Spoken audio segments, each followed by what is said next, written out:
Hello students, very good morning. कैसे हैं आप लोग? स्टूडेंट, आज हम डिस्कस करेंगे 12th क्लास के बाद अगर आपने यूएससीएमए करने का डिसाइड कर लिया है तो आपकी अप्रोच कैसे रहनी चाहिए। मींस कैसे आपको पढ़ाई करनी चाहिए यूएससीएमए के अंदर, किस तरीके से आप यूएससीएमए को टारगेट करेंगे आफ्टर 12th। स्टूडेंट, ये तो अपन जानते हैं, नॉर्मल बात है कि खाली ग्रेजुएशन से काम नहीं चलता है। अगर कोई स्टूडेंट 12th के जस्ट बाद खाली बीकॉम बीबीए इस तरीके के कोर्सेज कर रहा है, ठीक है ना, या कर रही है, तो कोई बेनिफिट अपन को बहुत ज़्यादा मिलने वाला नहीं है। क्योंकि आपको पता है कि ग्रेजुएशन की मार्केट में रियल में क्या स्थिति चल रही है, क्या वैल्यू चल रही है। तो कोई ना कोई प्रोफेशनल क्वालिफिकेशन करनी मस्ट होती है, ज़रूरी होती है।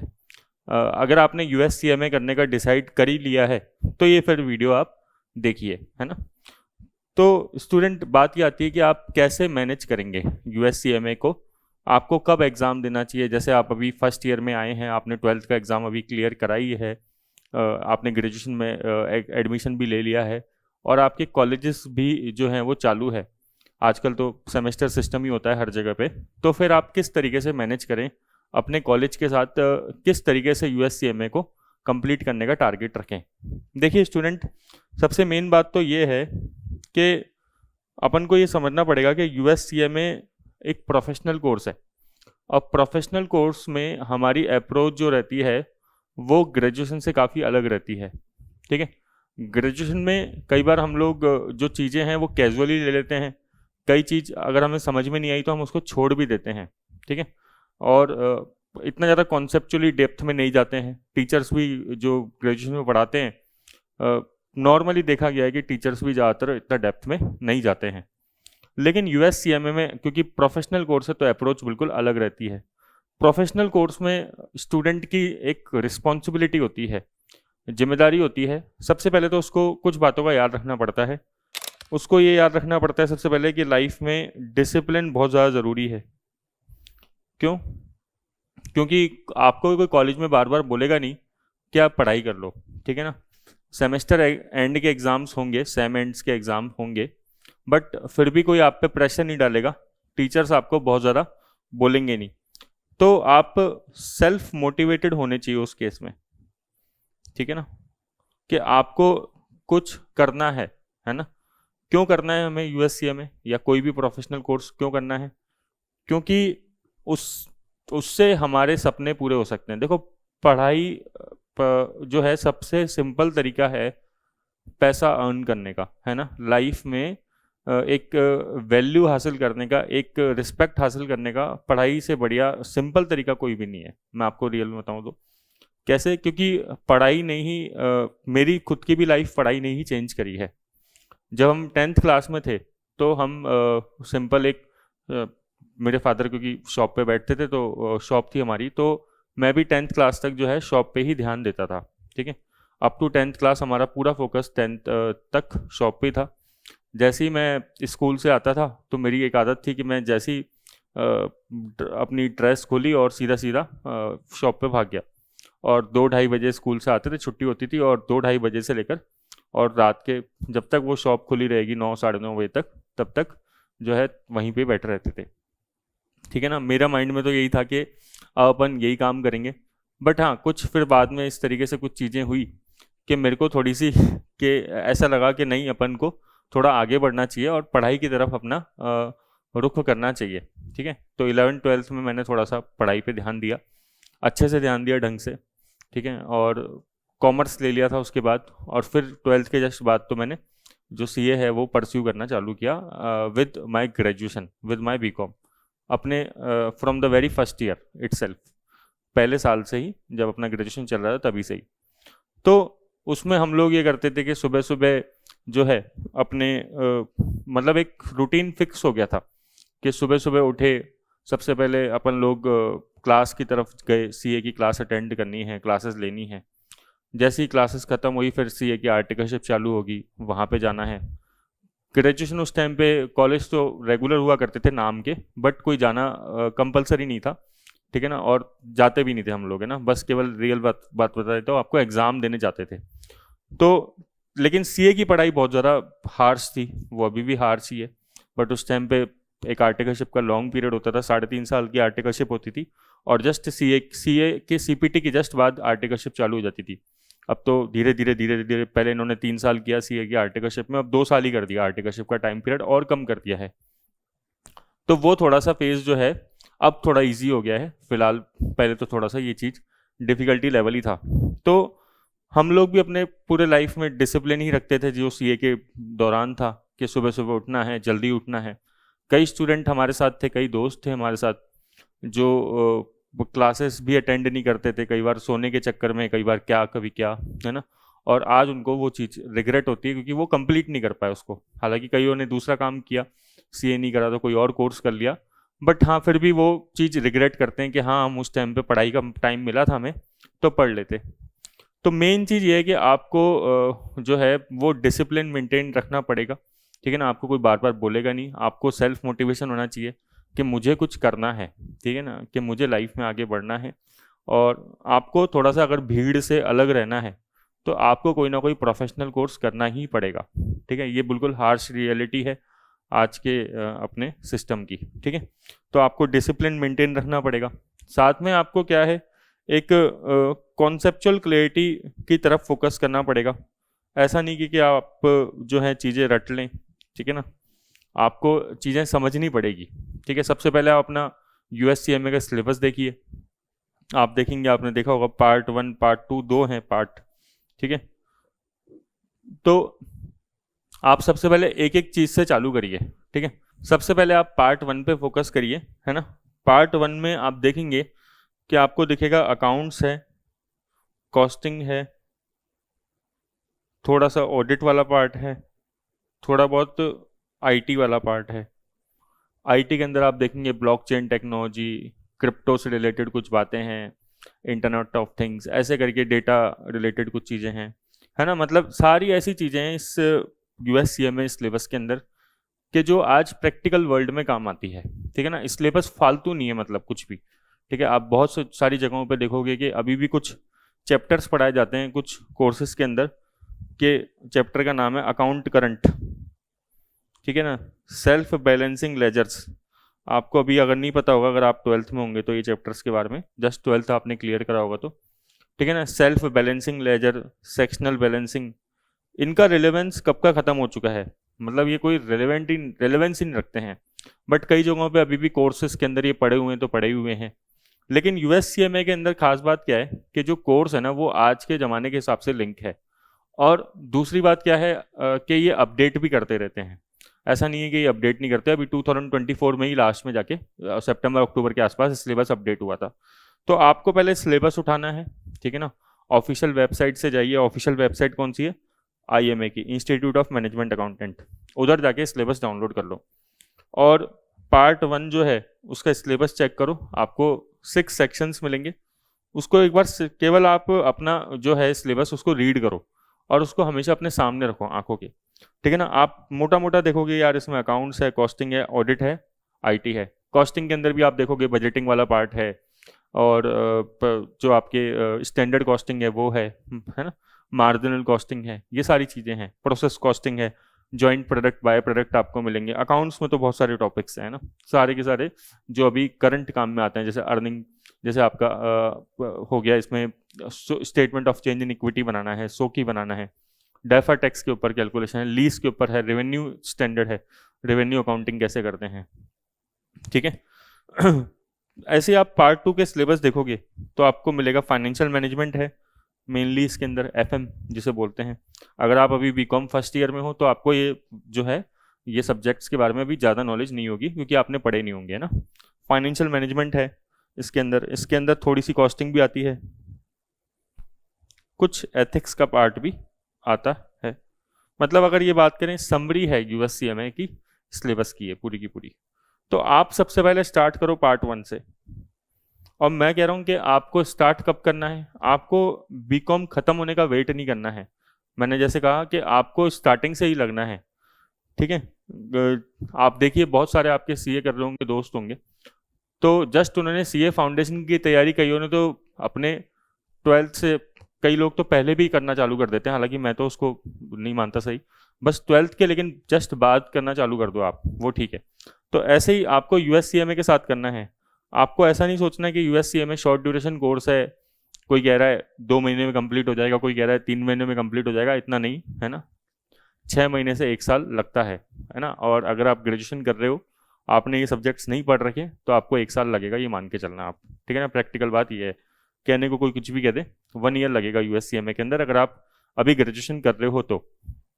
क्योंकि मेन बात क्या है, आपने ये सब्जेक्ट अभी पढ़े ही नहीं है। तो जब आप ये पहली बार पढ़ोगे तो इतना टाइम आपको देना पड़ेगा। कॉन्सेप्चुअल पढ़ोगे, हो सकता है चीज़ें एक बार में समझ में नहीं आए, तो टाइम लगेगा, ठीक है ना। तो इसलिए आपको टाइम देना पड़ेगा इसके अंदर। फिर आप अपने सेमेंट के एग्ज़ाम भी, आप कहोगे सर सैम के एग्ज़ाम भी होते हैं, हमें तो ग्रेजुएशन में भी बहुत पढ़ाया जाता है, तो मैनेज करना पड़ेगा आपको, है ना। आपको 2 से 3 घंटे यूएससीएमए के लिए कम से कम डेली की डेली निकालने पड़ेंगे, ठीक है। और जैसे मैंने कहा कि आपको यूएससीएमए के अंदर कोई चीज़ छोड़नी नहीं है। ऐसा नहीं कि आप बिना कॉन्सेप्ट के आगे चल गए। भाई आप लीज अकाउंटिंग पढ़ रहे हो तो आपने बिना कॉन्सेप्ट के समझ लिया उसको, या केवल क्वेश्चन क्वेश्चन कर लिया, या फिर आपने सोचा चल ठीक है यार समझ में नहीं आ रहा छोड़ देते हैं इसको। ऐसा नहीं करना है, ठीक है ना। ये आपकी रिस्पॉन्सिबिलिटी है समझना। कल को आप एग्ज़ाम दिए, आपका क्लियर नहीं हुआ, तो आप ये नहीं कह सकते कि मेरे को टीचर ने नहीं पढ़ाया था। ये तो कोई एक्सक्यूज़ होता ही नहीं है, ठीक है ना। ये रिस्पॉन्सिबिलिटी आपकी है, पास होने की खुशी भी आपकी है, फेल होने का दुख भी आपका ही है, ठीक है।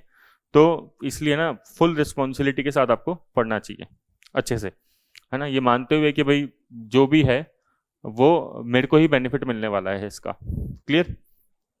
तो ये है बात। पहले आप पार्ट 1 से स्टार्ट करेंगे। आप क्योंकि अभी ग्रेजुएशन कर रहे हैं, आप अपने ग्रेजुएशन में भी टाइम देंगे, मैं मान के चल रहा हूँ आप अभी रेगुलर जा रहे हैं कॉलेज, ठीक है। तो फिर आप है ना आराम से फर्स्ट ईयर जो है, फर्स्ट ईयर में आप यूएससीएमए पार्ट 1 को टारगेट कर सकते हैं, और आप एग्ज़ाम दे सकते हैं फर्स्ट ईयर एंड होने के बाद। मतलब सेकेंड ईयर जब आपका स्टार्ट हो रहा है अप्रोक्स, ठीक है ना, मई जून के आसपास आप एग्ज़ाम, मई जून विंडो में एग्ज़ाम प्लान कर सकते हैं पहले पार्ट का, ठीक है ना।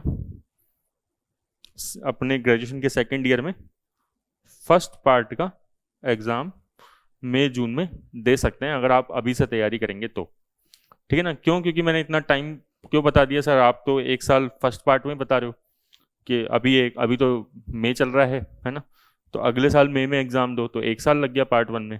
ये मैंने इसलिए बताया क्योंकि बीच बीच में आपके सेमेंट्स के एग्ज़ाम आएंगे, है ना, कुछ हो सकता है कॉलेज के असाइनमेंट भी हो, तो उसमें भी टाइम देना पड़ेगा, तो इसलिए ये मैंने आपको बताया। हाँ, और जब आप सेकेंड पार्ट करेंगे तो सेकेंड पार्ट सेम ईयर के अंदर, सेकेंड ईयर के अंदर ही आराम से सितंबर अक्टूबर आप प्लान कर सकते हैं, ठीक है। जब आप यूएससीएमए की पढ़ाई करेंगे तो आपको ऐसा मिलेगा कि आपके कुछ सब्जेक्ट, कुछ टॉपिक्स आपके ग्रेजुएशन से लिंक होंगे। जैसे अकाउंट से कुछ टॉपिक्स आपके ग्रेजुएशन से लिंक करेंगे। कॉस्टिंग ज़्यादा लिंक करेगी, एफएम ज़्यादा लिंक करेगी, अकाउंट्स कम लिंक करेगी। ऐसा क्यों? क्योंकि अभी जो हम अकाउंट्स पढ़ रहे हैं, जो हमारे ग्रेजुएशन में पढ़ाई जा रही है ना, या 11th-12th में हम पढ़ के आए हैं, वो अकाउंट्स पुरानी हो चुकी है, उसका रियल वर्ल्ड की अकाउंटिंग से बहुत कम लिंक है, ठीक है ना। क्यों? क्योंकि पहले जो अकाउंट्स होती थी, जैसे आप डिवेंचर अकाउंटिंग करते थे या कोई सी भी अकाउंटिंग करते थे, इशू ऑफ डिवेंचर की अकाउंटिंग, अब आप इशू ऑफ डिवेंचर की अकाउंटिंग पहले जैसे नहीं करते हैं जैसे अब करते हैं, ठीक है ना। अब आप कन्वर्टेबल डिवेंचर्स की अकाउंटिंग अलग तरीके से करते हैं। ऐसे बहुत तरीके के 100 चेंज आए हैं अकाउंटिंग के अंदर। मतलब पूरी अकाउंटिंग के अंदर अब प्रेजेंट वैल्यू का कॉन्सेप्ट यूज आने लग गया है, पीवी, ठीक है ना। अभी आपने अगर ग्रेजुएशन फर्स्ट ईयर में हो तो अभी आपने इसका नाम नहीं सुना होगा, क्योंकि फर्स्ट ईयर में जनरली अकाउंट्स ही आती है सिलेबस में। सेकेंड ईयर में कॉस्टिंग और एफएम देखने को मिलती है ग्रेजुएशन के अंदर, ठीक है ना। ऐसा मेरा मतलब, मैंने ज़्यादातर सिलेबस यूनिवर्सिटीज़ का देखा है वो इस तरीके से होता है। हो सकता है कि आपके यूनिवर्सिटी के अंदर जो है वो फर्स्ट ईयर के अंदर ही कॉस्टिंग और फाइनेंशियल मैनेजमेंट इंट्रोड्यूस कर दी गई है, तो फिर अच्छी बात है, ठीक है ना। तो जब आप देखेंगे कि अभी जो अकाउंट्स है, जो रियल वर्ल्ड के अकाउंट्स है, उसमें प्रेजेंट वैल्यू का कॉन्सेप्ट इंट्रोड्यूस हो चुका है, ठीक है ना, क्योंकि आईएफआरएस आ चुके हैं। आईएफआरएस आने की वजह से जो है प्रेजेंट वैल्यू कॉन्सेप्ट आ चुका है। इवन यूएस गैप में भी प्रेजेंट वैल्यू का कॉन्सेप्ट है, तो ये पहले नहीं हुआ करता था, है ना, पुरानी अकाउंट्स में आपको ये नहीं मिलता था। तो इसलिए आपको ये चीज़ ध्यान रखनी है कि अकाउंट्स आपको मिलेगी तो सही, बेसिक सेम रहेंगे, डेबिट क्रेडिट वही रहेगा, लेकिन चीज़ें करने के अंदर बहुत डिफरेंस है ना। पहले और अब में बहुत ज़्यादा ज़मीन आसमान का डिफरेंस आपको मिलेगा। ठीक है, तो ये है एक तो चीज़ आपको ये समझ में आनी चाहिए कि आपको जो है फर्स्ट ईयर में रहते रहते ही तैयारी स्टार्ट करनी है। आपको वेट नहीं करना कि मैं सेकेंड ईयर का वेट करूं, मैं फाइनल ईयर का वेट करूं। आपको ये भी नहीं सोचना कि कॉलेज है पहली बार अपन, जैसे मूवीज़ में दिखाते हैं कि कॉलेज के अंदर अपन मज़े कर ले, वो भी अपन को नहीं करना है। हमारे टीचर बोलते थे स्कूल्स में, और बहुत अच्छी बात बोलते थे, अभी तक मैं बच्चों को बताता हूँ अपने स्टूडेंट्स को, कि अगर आपने 25 ईयर्स तक अपनी लाइफ के, ठीक है ना, उसमें भी मेन 17-18 साल से 25 साल तक, मतलब 7-8 साल अगर आपने ढंग से मेहनत कर ली, 7 to 8 ईयर्स हो गया ये, ठीक है ना। मतलब कुल मिला के आफ्टर 12th अगर आपने ढंग से मेहनत कर ली, या 12th क्लास से आपने मेहनत करना चालू करा और अपने 7-8 साल आपने मेहनत अच्छे से कर ली, तो स्टूडेंट आपकी जो जितनी बची हुई लाइफ है 25 साल के बाद, जो भी लाइफ बचेगी आपकी, आपकी फैमिली की, है ना, वो बहुत अच्छे से बीतेगी, है ना। और अगर अपन इस वाले पीरियड में 17 to 18 से लेकर 25 साल तक अगर अपन क्या है केयरलेस हो गए, हमने सोचा कि चलो ये तो मस्ती का टाइम है, ठीक है ना, हम बहुत यंग हैं, यूथ हैं, अभी तो हम मस्ती कर लेते हैं, तो हो सकता है स्टूडेंट आगे आने वाला टाइम जो है आफ्टर 25, या जब भी आपके ऊपर रिस्पॉन्सिबिलिटी आएगी, वो टाइम आपके लिए बहुत जो है वो क्रूशल निकलेगा, क्रिटिकल निकलेगा, खराब निकलेगा। सिंपल बात यह है, ठीक है। ऐसा 100% नहीं है, लेकिन ऐसा बहुत जगहों पे देखा जाता है, ठीक है। तो इसलिए स्टूडेंट अपन को मेहनत करनी है। मैं तो आपको ये कहूँगा कि जब आपका USCMA कंप्लीट हो जाए, मैं आपको टारगेट देता हूँ, अगर आप अपने 12th जस्ट आपने क्लियर कराई है, तो आप मैक्सिमम बीकॉम सेकेंड ईयर से पहले पहले तक, बीकॉम सेकेंड ईयर कंप्लीट होने से पहले पहले तक, है ना, अपना USCMA कंप्लीट कर लो। तो क्योंकि बहुत स्टूडेंट करते भी हैं, अभी हमारे स्टूडेंट ने किया एक, है ना, रिसेंट में हमने उसने उन्होंने वीडियो भी बना के डाला है, सिद्धार्थ गुप्ता नाम है उनका, आप देख सकते हो, उनका वीडियो अवेलेबल है, शॉर्ट वीडियो में मिल जाएगा आपको। तो अगर आप कर लेते हैं USCMA इस टाइम पे, तो फिर आप दूसरे कोर्सेज भी कर सकते हैं साथ में। आप IFRS भी कर सकते हैं, चाहो तो ACCA भी कर सकते हो, जो भी आपको ठीक लगे कर सकते हो, ठीक है ना। लेकिन एक एटलीस्ट आपके पास प्रोफेशनल क्वालिफिकेशन रहेगी, कुछ हाथ में रहेगा, तो कितनी बढ़िया बात है। आप अपने बीकॉम फिर फाइनल ईयर के अंदर, बीकॉम थर्ड ईयर के अंदर कॉलेज की परमिशन लेके कुछ ना कुछ इंटर्नशिप भी ज्वाइन कर सकते हो, ठीक है, ताकि आपको लाइफ में प्रैक्टिकल एक्सपीरियंस भी मिल जाए चीज़ों का, तो वो भी बढ़िया रहेगा। आपकी जॉब में डायरेक्टली काम आ जाएगी। तो ये सब बातें हैं। तो स्टूडेंट, मेरा कहने का मतलब यही है कि अगर आपने जस्ट अभी 12th क्लियर करा है, तो आप सिंपल ये करिए कि अपना ग्रेजुएशन के साथ साथ, फर्स्ट ईयर के साथ साथ ही, ठीक है, बिना समय गवाए, बिना टाइम वेस्ट करें, आप अपना USCMA की पढ़ाई चालू कर दीजिए। अगर आप USCMA करना चाहते हैं तो आप वेट मत करिए किसी भी चीज़ का। और जैसे मैंने बताया, कम से कम 2 से 3 घंटे आपको डेली की डेली पढ़ना ही है, ठीक है ना, कॉन्सेप्चुअल क्लैरिटी के साथ पढ़ना है। आपकी बीकॉम की पढ़ाई में बहुत डिफरेंस होगा USCMA की पढ़ाई से, ठीक है ना। किस चीज़ को लेके? मेनली अप्रोच को लेके। USCMA में अपन प्रैक्टिकल अप्रोच रखते हैं, कॉन्सेप्चुअल अप्रोच रखते हैं, हम एक स्किल सीख रहे हैं, हमारी लर्निंग का लेवल अलग रहता है। बीकॉम के अंदर हम लोग ग्रेजुएशन के अंदर जो है कई बार इतना सीरियसली चीज़ों को नहीं लेते हैं, ठीक है ना।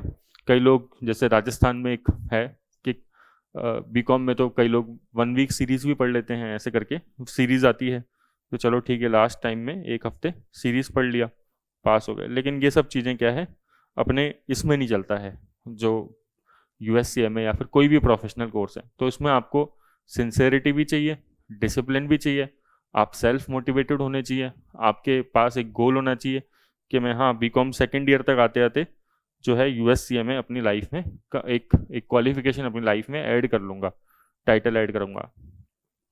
मतलब देखो, एक सिंपल बात यह है कि अपन पैसा कमाएं तो कोई, हो सकता है कि कोई पैसा अपन से छीन के ले जाए, लेकिन आपकी नॉलेज, आपकी क्वालिफिकेशंस आपसे कोई नहीं छीन सकता।